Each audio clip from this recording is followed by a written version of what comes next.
So good morning mga ka-road trip. So ayan, dito lang tayo sa bahay. Hindi tayo makalabas. So medyo maulan sa labas, kaya dito lang tayo gagawa ng video.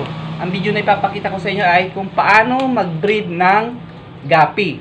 Yung gapi na sandali lang, simple, easy lang na pag-breed. So tara, samahan niyo ako. A jolt and then you'll die.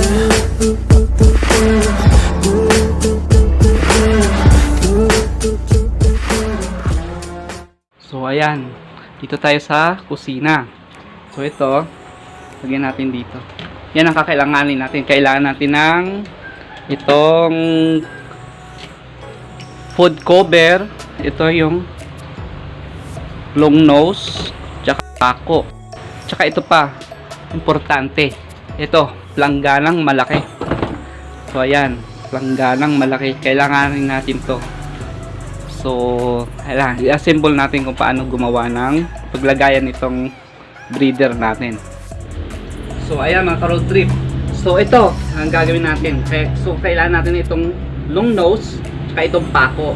So, ito, i-on lang natin itong stove natin. Painitin natin yung pako.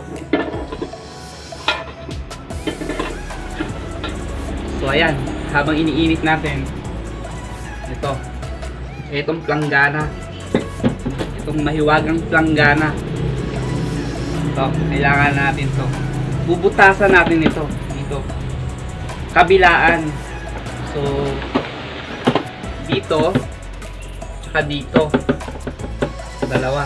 So butasan natin, kaya kailangan natin ng mainit na pako para mabutasan natin ito.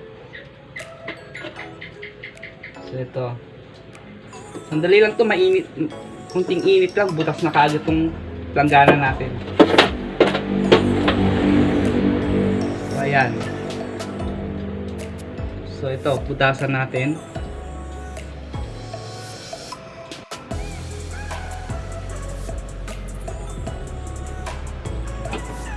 Oh, di ba?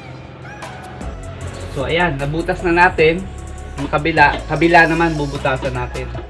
So ito, nabutasan na natin. So itapat mo lang dito sa kabila. So dito. Ayan. O di ba? Butas na siya. So ayan, simple. Butas dito sa kabilaan. Ayan. So okay na. So ayan, nabutasan na natin. Ang gagawin na naman natin na susunod ay huhuli naman tayo ng gapi. Yung breeder na gapi. So tara, samahan niyo ako. Kuha tayo dun ulit sa kanal. So ayan, nandito na tayo sa kanal. Manghuhuli tayo ng gapi. So ayan, kung yung makikita, dito kasi sa kanal na to, iba-ibang klaseng isda to. Merong gapi, tsaka, ay dalawang klase lang pala. Gapi tsaka swordtail. So ayan, kung makikita nyo. So ang gapi kasi friendly fish yan eh. So madaling mahuli yan. So ito, gamit ito. Tsaka ito. So kukuha ulit tayong tubig. Gaya ng dating ginagawa natin. So ayan, tubig na galing din sa kanal. So itong gagamitin natin panghuli sa kanila. So madali lang hulihin to mga to. Igaganon mo lang siya. Madali naman silang lumapit.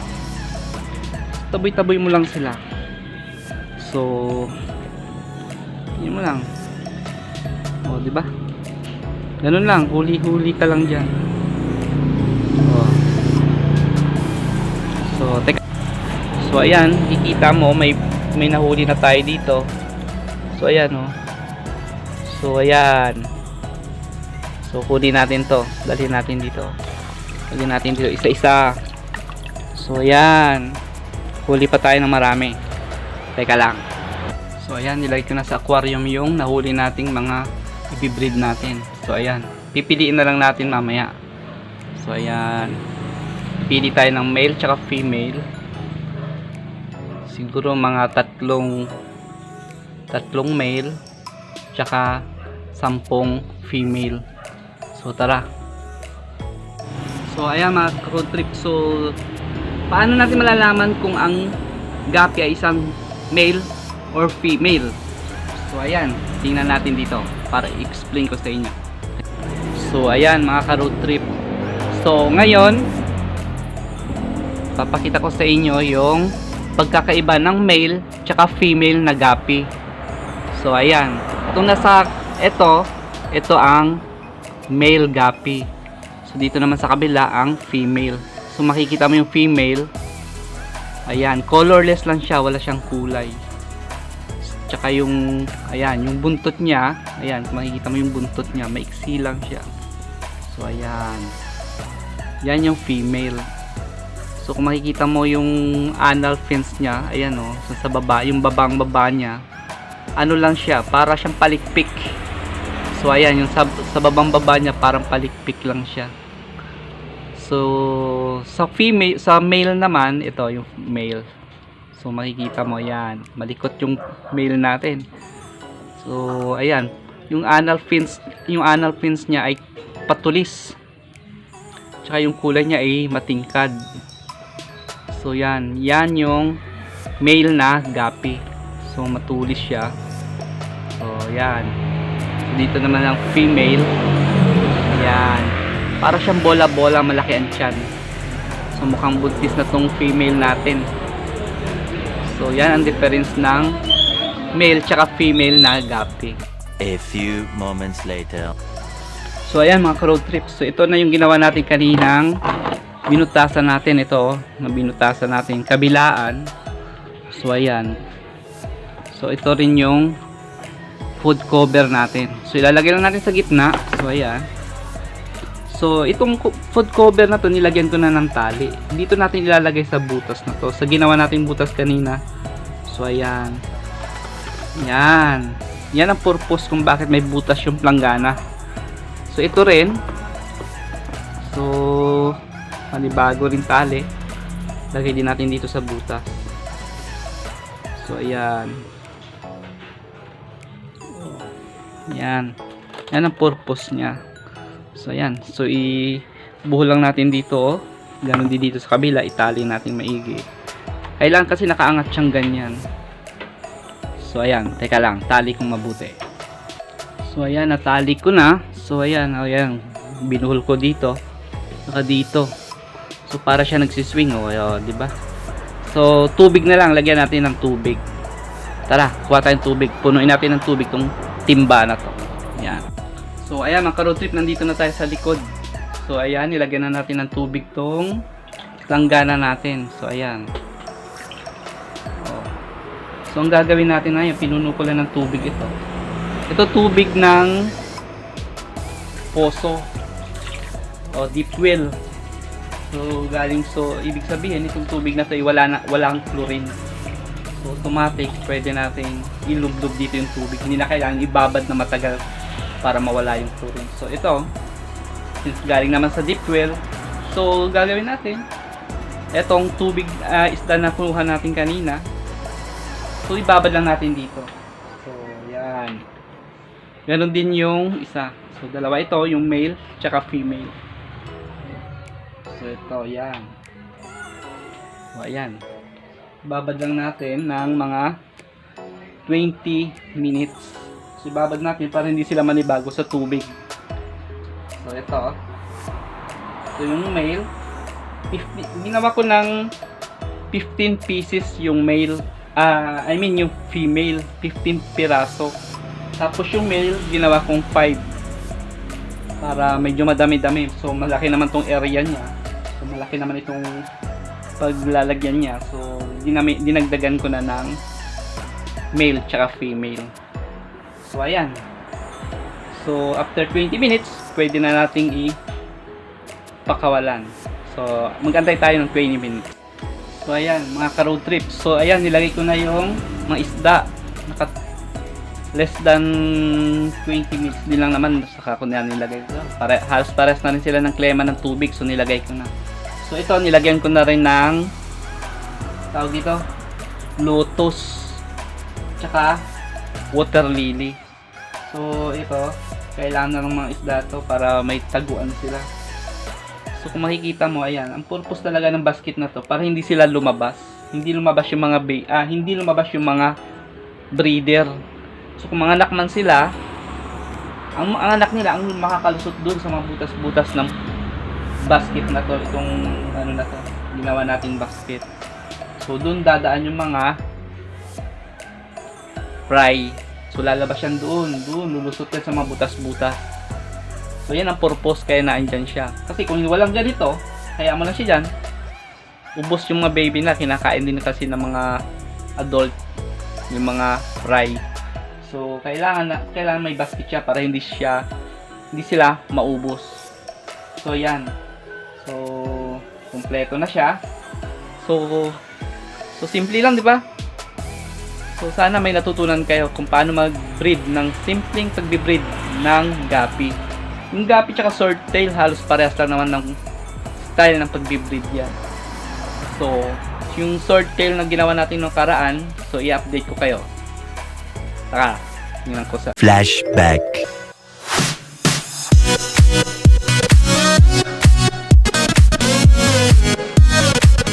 So ayan, i-update ko kayo sa ginawa natin nung nakarang linggong pagbe-breed, yung breeding natin ng swordtail. So ayan, magdala tayo nito para pangharang. Guluhin natin yung area niya para hindi sila makain. So tara. So dito, sa likod kasi ng bahay namin to, dito ko nilalagay yung mga breeder ko. So andito sila. So ayan. So ito na. Malapit na naman tayo dito sa likod. So ayan yung mga yung ginawa natin. So ito yung nakaraan. O nag-yellow na yung tubig. Lumabo. So ayan, may lumalabas na mga ano. Ay, meron na siyang mga anak. Sige, silipin natin.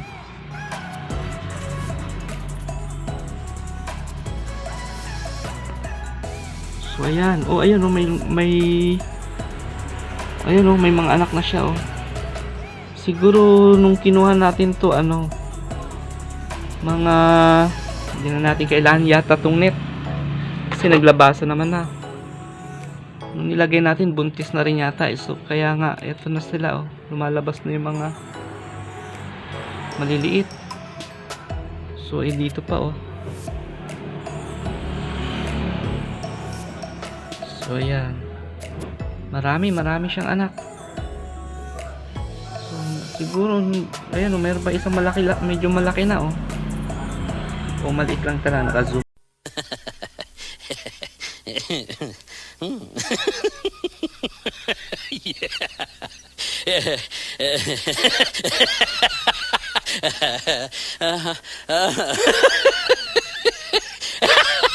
lang. Ay, maliit lang pala siya, naka-zoom lang kasi. So hindi natin makikita pagka ganito kalayo. Pag zoom natin, ayan ayan maraming maliliit ayan. Meron na. So hindi na natin magagamit tong net na to.